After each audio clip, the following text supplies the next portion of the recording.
What is up? What is going on, everybody? Welcome back and welcome into the channel. We've got some Mariners roster moves to talk about. We're going to talk about the fact that I was at the spring training game today. Had a lot of fun with the Mariners getting a really fun 10-6 win. And opening day is just a few days away, so I thought it'd be a good time to have a little video chat with all of you. Before I get started, as always, hit that like button. It does help the channel out, gets the video out to more people. And if you're new here, hit the subscribe button. You are going to get post-game recaps for every single Mariners game. So I hope you all enjoy those, as they are just now we have 3 days without post-game recaps, and then it is officially time come Thursday to dive back into them. So I hope you are all ready for the post-game recaps to return. So first thing I just want to talk about was at the game today. Figured before we get into any stuff with Mitch Haniger and some of the other roster moves, talk about that. Mariners defeated the Brewers 10-6. Tons of fun. Had a blast. There's no better place to be than at the ballpark for a game. I don't care. That has nothing to do with our thoughts on the Mariners offseason or anything like that. Mariners could be 20-90, and I would take a day at the ballpark over almost anything else. Tons of fun. Saw Cal Raleigh hit 2 home runs. Julio's grand slam in the 8th was tremendous. Mariners are down 6-3. The Brewers had a B squad might be being nice. It was a split squad day for the Brewers, so it was definitely their B team. I don't think I noticed any regulars. There might be a couple that I missed, but it was pretty much all backups. But great to see Julio hit the grand slam. We were actually 1 row behind the Mariners dugout. So if you do watch the Julio grand slam, look for a guy in a teal Cal Raleigh jersey. That's me standing up celebrating during that. But just a ton of fun. Interacted with a couple of the players. Got a shout out. Ryan Bliss, my wife loves Ryan Bliss, so he gave us a little hey. Miles Mastroboni gave us a little hey. Eric Young Jr.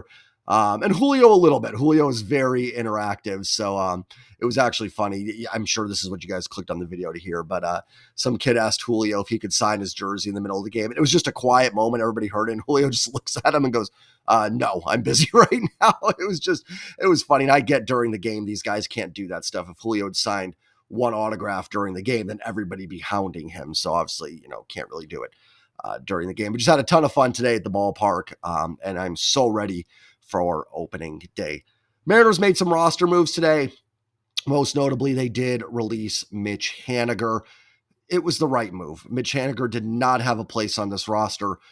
If you can't hit, you can't field, and you can't run the bases, you can't be on a major league roster. I love Mitch Haniger. A little disappointed he was released. I was kind of hoping maybe, like a phantom IL stint where he's still almost like a member of the coaching staff a little bit, still there. We know how good he is in the clubhouse.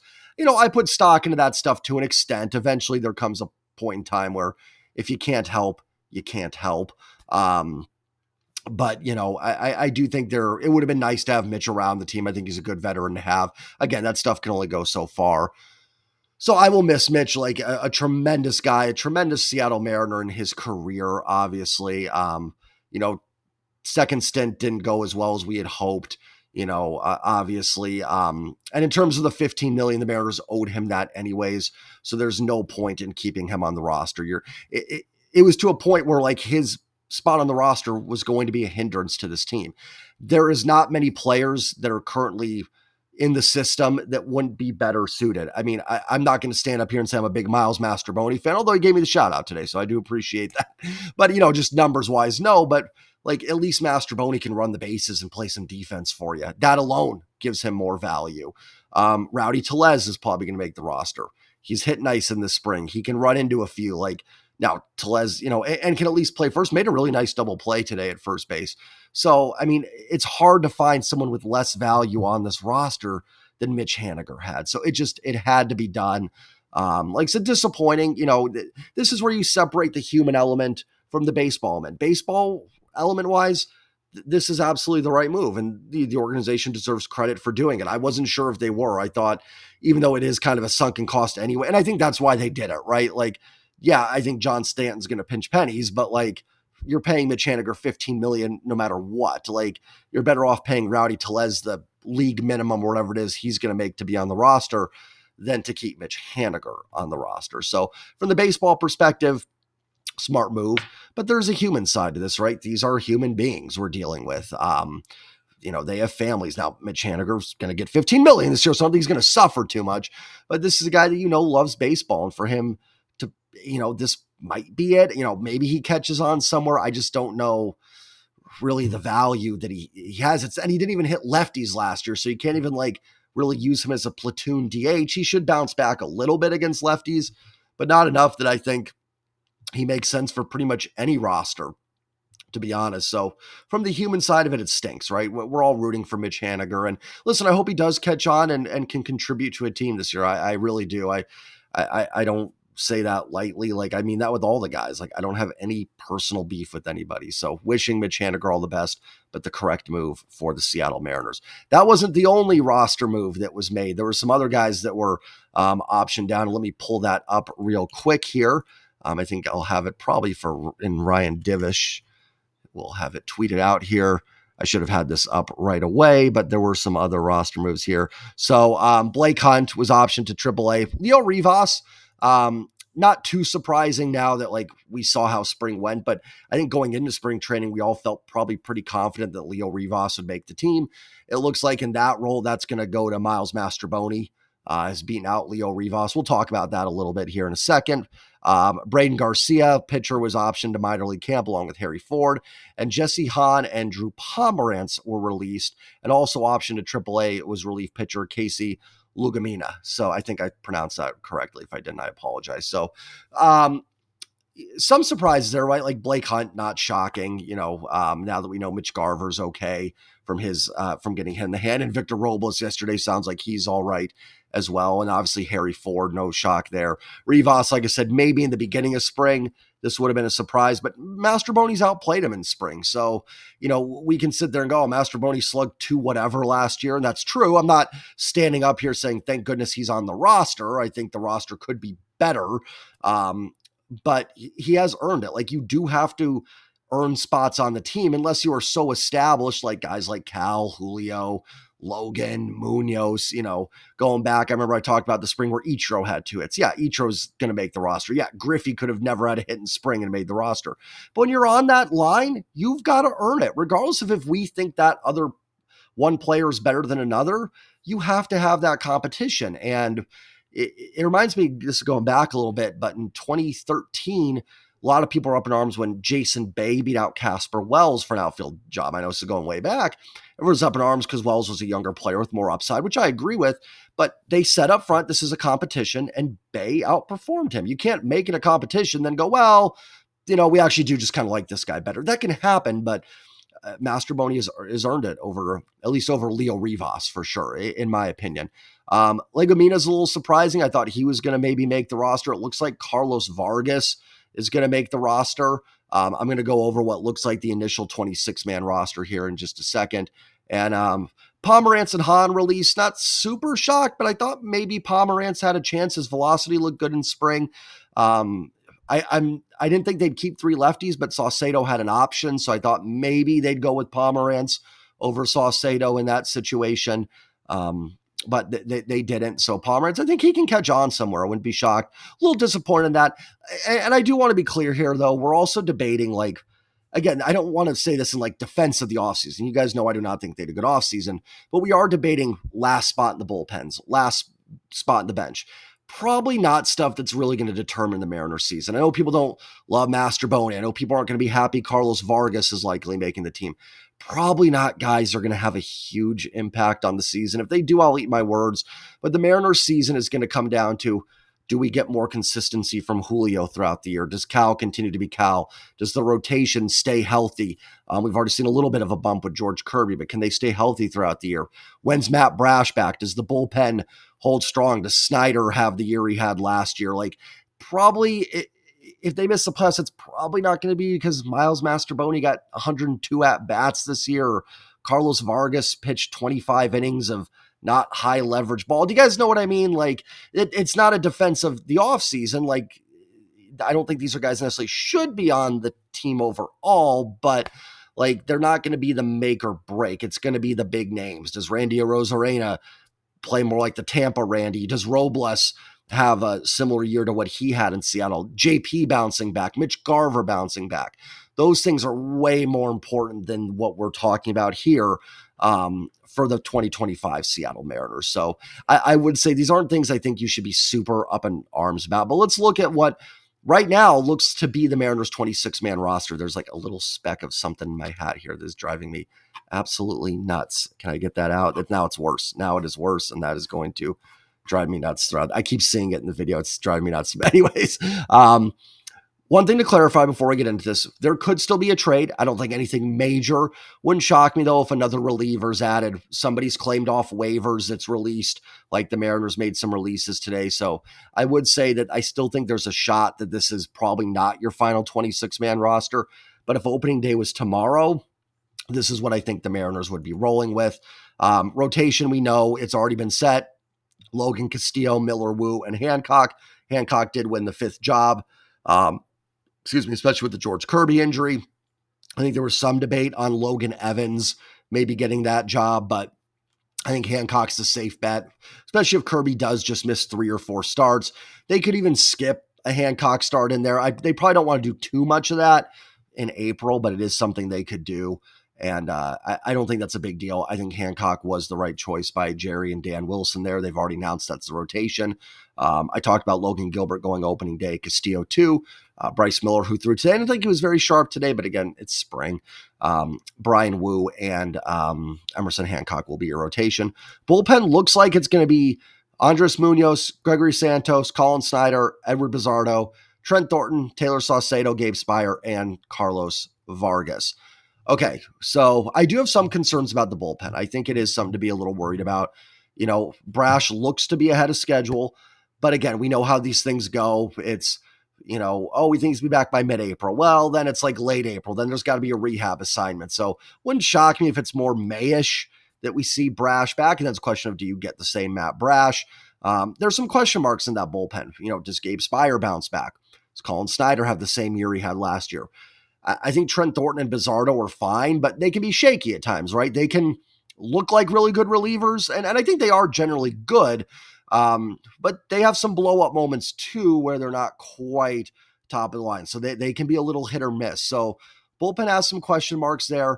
In terms of Vargas making, I didn't want to talk about that. I think some people are going to point and go, well, Jerry's just trying to squeeze anything he can out of the Gino Suarez trade. Obviously, Sebi Zavala didn't work out. Vargas was the other option, or the other player gotten in that trade. I don't think it's so much trying to squeeze something out of trades, because we've seen Jerry be pretty quick to move on with that stuff. I think it's a matter of Vargas is out of options, and they don't view him as that much difference as Legumina or Pomerantz or Hahn or anything like that. So if they view the difference as almost nothing, Vargas is out of options, so they don't want to lose him. And teams do that all the time. They don't want to. Teams don't like releasing players if they don't have to. So you'll see guys stick around that have options. I remember a couple of years ago, the debate was who stays, Cooper Hummel or Tommy La Stella. Yes, it's pathetic that we had those debates, but they happen. I remember saying it's going to be Hummel because he has options. They're not going to DFA somebody until they have to. So, maybe if they acquire somebody, Vargas is someone that's DFA'd or let go. I think it's possible. But right now, I think it's just a matter of the options. I don't think they're trying to squeeze anything out of the trade necessarily. The trade that has not worked out. Obviously, I'm not necessarily defending the trade, but I don't think it's Jerry trying to be like, oh, I got to get something out of this guy. I think it's just a matter of he doesn't have options left. Again, probably the last guy in the bullpen. I don't think it's going to make a huge difference. I do wish the bullpen had someone. I was intrigued when they picked up Seth Martinez, who ended up going to Miami off waivers. I like the idea of having a guy that can maybe go multiple innings. Now, Thornton's done it. Sauce a little bit. So they do have a couple guys that can do it, long relief, but I do like the idea of having more than or having a couple guys that are more than just one inning relievers, which I'm a little worried about. So I am a little bit worried about the bullpen. Bullpens are volatile. I say it all the time. It could easily be a top 5 bullpen, but you're a Munoz injury away from it probably being a bottom 5 bullpen. So you're kind of teetering a little bit there. That's not because of Vargas or anything like that. It's just overall, and then missing, Matt Brash for sure. But, if you can get Spire back to 23, Thornton, Sauce, Bizardo pitches more like September Bizardo, then I think and Snyder is Snyder of last year. I think there's a chance that The bullpen's in pretty good shape. Cal Raleigh, Mitch Garver will be the catchers. Garver will probably get some DH at bats as well. That's fine. That's what we expected, obviously. Luke Raley, Donovan Solano, Jorge Polanco, and Rowdy Tellez. Looks like Rowdy Tellez will make the roster. Nice spring for Rowdy, 894 OPS. I will say he is becoming a fan favorite at spring. There was a few Rowdy chants there, so I think people that watched all spring kind of saw his hustle and everything. And I will say it's easy guy to root for. Infectious smile, fun player. If he runs into a few in the first week, he is going to become a fan favorite. This is a guy that did hit 35 home runs not that long ago. He's not going to walk a ton, not going to run the bases very well. I don't know all his defensive metrics. He looked okay at first base if he plays there. He can at least do it. How good is he going to be? I don't know necessarily. But it is a left-handed bat that has some home run pop. And if you look at it, it was between Tellez and Mitch Haniger. If you look at it from that perspective, I'd rather have Rowdy Tellez on this team. I think he's got a little bit more in the tank than Mitch Haniger has. Rowdy Tellez could absolutely be terrible. It would not be the craziest thing ever if he is bad for a couple months and is DFA'd very quickly. Not trying to be negative. It wouldn't shock me if he's pretty productive and kind of a Mike Ford type player and ends up sticking around for the whole year. Wouldn't shock me if he has some big home runs or something like that. So, if he's good, he's going to be a fun player to root for. If not, probably be gone pretty quickly. Again, I don't love that we've gotten to a point with this roster where Rowdy Tellez is a very viable option, but we are at the point where Rowdy Tellez is a viable option. So I'm going to defend him being on the roster in terms of what the roster is right now, if that makes sense. I just don't want people thinking I'm praising this offseason because, again, I'm not. I don't like it. I gave it an F. But with where they stand, Rowdy Tellez does make some sense for this team. And I think it does give him a pinch hitter potentially off the bench too late in games. You got you're down 3-2 bottom of the ninth, 2 outs, 1 man on. Dylan Moore's due up. Pinch hit Rowdy Tellez against a righty, and he can at least run into one, right? And you've got a chance to win the game right there. That can have some value as well. So it looks like he's going to make the team. Congratulations to him, man. Very nice spring training. He deserves it. He came in as a non-roster invitee and worked his way to the roster. So again, you can be frustrated at the baseball side where they're in this position, but from the human side, really cool to see. So congratulations to him. It looks like he will make this team well-deserved. Ryan Bliss had a really nice spring training. I'm excited for Bliss. I hope he's at second on opening day. We talk about need guys to bounce back. We need guys to be more consistent. Bliss would be a guy. Can he be a breakout guy? Could he be a rookie of the year candidate? I don't know if does he still qualify? I think he still would qualify for rookie of the year. If you can get that spark from a player like Ryan Bliss, it's not like Bliss was a nothing prospect. He wasn't like, top, 10 or anything, but he was, I think, a top 20 in the D-back system when he was traded. So this isn't somebody that was just toiling in the minors for years. It's not crazy that Ryan Bliss becomes a decent, everyday second baseman. That's not completely out of the cards at all. And if that can happen, that's going to go a long way for the Mariners. It's allowed Dylan Moore to switch in that utility role. And then a guy like Mastroboni isn't needed as much because he's more, your, sort of pinch runner type guy and defensive replacement for Polanco or something like that. So, where was I? Yeah. So, Ryan Bliss, that would be huge if you can get a breakout from him this season. Jorge Polanco as well. Didn't talk about him. He's had nice spring training, has not struck out a lot. Remember we were talking last year early on how he was striking out. It was frustrating because that really wasn't something he did a ton, and his strikeout numbers were way up. So maybe the injury was really impacting him there. I'm not holding my breath that Polanco is going to be amazing, but if you can get 2023 Polanco, it would be a pretty big boost for this team. Haven't seen him much at third. He played second base today, so we'll see what they end up doing. I'm not sure what it's going to look like on opening day, but Polanco's had a nice spring, homered today, has hit the ball well last spring too. I said at my first spring post-game recap video, don't put too much stock into the spring numbers. So when I do, and I want to clarify on that a little bit too, you're probably going, well, Jay, you just used Rowdy Tellez's numbers. Listen, you shouldn't be overly excited about that. Tellez could stink. Guys that had bad springs could still be good. It very likely won't mean anything. But if you are having positional battles, right, like I talked about Mastroboni versus Leo Rivas or Mitch Haniger versus Rowdy Tellez, you do have to go with the guys that did produce in kind of the tryout, right? if you tried out for a sports team in high school, you might have had a bad tryout. Doesn't mean you're bad at the sport, but if you're going to hold tryouts and go, you do good here, you'll make the team. You do bad, you won't. You can't go, well, I kind of like you a little bit better, so you're made the team. Or, well, I don't really like you, so you're not. So if that makes sense, I'm not saying to put a ton of stock into these numbers, but if you are having a competition, then you do have to go with the guy that was, clearly better in that sense. And then Luke Raley as well. Didn't play as much first base as I thought he would this spring. And if Tellez is there, they could go Tellez at first and Raley to the outfield, especially if Robles' hand is giving him a little fits, or maybe he misses a couple games. I don't know. I think he'll be back for opening day. So we'll see what they end up doing. Then you've got Bliss, Crawford, Dylan Moore, Miles Mastroboni. Should make the team. Talked about Bliss, obviously JP, Demo, no shock there. Listen, Miles Mastroboni, let's look at his numbers from spring action. I'm just curious what it ended up being. Was he was on the 40 man? Like I said, did give me a little shout out today. So, his OPS is over 1,000 this spring. Listen, this is a guy that in 98 at-bats last year had an OPS of 469 and career 247 at-bats as a 542 OPS. But again, it was probably between him and Leo Rivas. If the Mariners miss the playoffs, it's probably not going to be because they chose Miles Mastroboni over Leo Rivas. It might be because they didn't do enough in the offseason to improve on that.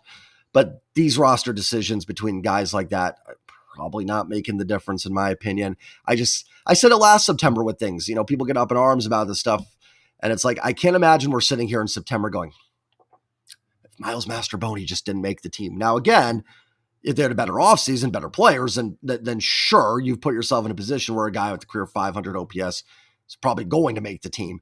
But that roster decision isn't going to necessarily be the difference. I hope that makes some sense. And a nice spring. I'll tell you, I hit the ball hard today, can play multiple positions. So maybe he does do something. I will never count anybody out. These guys are all professionals. They can all play the game. And can run the bases a little bit. So good pinch runner for a Rowdy Tellez or something, or Cal in late innings. So, you'd like to have guys that are more than just pinch runners for sure, but a nice spring. So, in terms of this, congratulations to him. In terms of his spring, he earned his roster spot 100%. And then obviously Julio, Robles, and Randy making up the outfield. Not much to get in there as well. Just hope Victor Robles' hand is okay to start the season. So that's likely your 26-man roster. Again, there's some disappointment there, right? I think if you would have told us, I don't know if I mentioned Solano as well, but obviously Donovan Solano. I don't think, if you go back to November, not the roster us as fans would have hoped for. I think we'd hope for some more additions, or, a little bit more pop, or maybe a little bit better bullpen depth or something like that. Part of that failure falls on ownership and part of it falls on the front office. I think bullpen is hard to add when you have a little bit tighter budget. So I can't really get on them too much there. Jared didn't really pull off any trades and have them, whatever. We've talked about this ad nauseum. So it is what it is. These are the guys that are going into battle for the Mariners. I am super excited for opening day. I can't wait. To me, it should be a holiday. You should be off for it. You should get Friday off. It's on Thursday. Just give everybody Friday off too, right? Kind of make it a baseball weekend. It should be. I do think there is a lot of upside to this roster. I do think it has a chance to compete for the AL West. Despite some of the frustrations of the offseason, I love the pitching staff. If Kirby can get back healthy, do I think they'll have a little bit worse health luck maybe than last year? Yeah, probably, but I don't think that's going to be an issue. If you can get Brash back soon enough, I think the bullpen can hold it together with a Gabe Spire bounce back. And the offense does have some upside. I still think it's going to be a little streaky. I think there's going to be moments where we still roll our eyes. But I do think it has some potential to be better. And with adding a good hitting coach like Kevin Seitzer, hopefully with Edgar, still being around, and Dan Wilson, they find a little bit more of that consistency offensively, because there is some good offensive bats here. Cal, Julio, Randy, if Victor can do what he did last year, I need to go into all of it that I already did. Polanco plays more like 2023. There is some offensive upside to this team. And with the pitching staff, how many times we say it doesn't have to be the best offense in baseball. They finished last year, I think 10th or 11th in WRC plus. To me, it was always the consistency. They'd have a month where they were the best offense, then they'd have 2 months of being the 25th offense, then the best. Just find that middle ground a little bit, so those bad months don't become spirals. where you can put a stop to a losing streak and stuff like that. If they can do that, I do think this team can compete for the American League West. Yes, I would have loved another bat. Would have loved maybe a little bit more pitching depth, something like that, or something creative from Jerry to do to help the roster. Of course, would have absolutely loved that. I think most teams feel that way. I think if you talk to any person that follows their team, maybe outside of the Dodgers, they would have loved to have seen a little bit more from their team. So I don't think it's uncommon across the board. It's not a defense, but it is something that I think a lot of fans feel. But I am optimistic for opening day. I'll try to have a little opening day preview up, maybe Wednesday night. I'll do something just to talk about opening day because it is one of the most exciting times of the year. So Mitch Haniger is released, wishing Mitch all the best. And it looks like we may have our 26-man roster. Keep an eye on some moves, though, before Thursday. Take care, everybody. Like, comment, subscribe, and I will see you guys all later this week. Baseball's back, everybody. Go Mariners. Peace.